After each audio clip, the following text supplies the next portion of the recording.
ఈ స్టోరీ మీకు ఎమోషనల్గా అనిపిస్తే కామెంట్లో హార్ట్ సింబల్ పెట్టండి.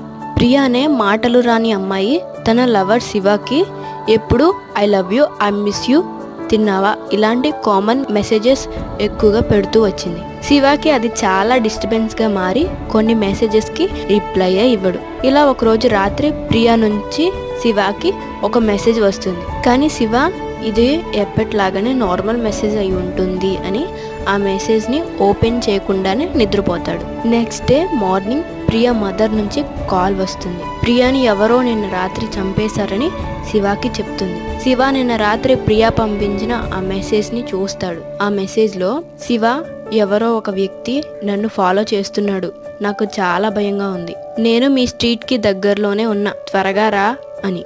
ఆ మెసేజ్ చూసి శివ ఒక్కసారిగా కన్నీరు పెట్టుకున్నాడు. మనల్ని ప్రేమించే వాళ్ళని ఎలాంటి సిచ్యువేషన్లో కూడా ఇగ్నోర్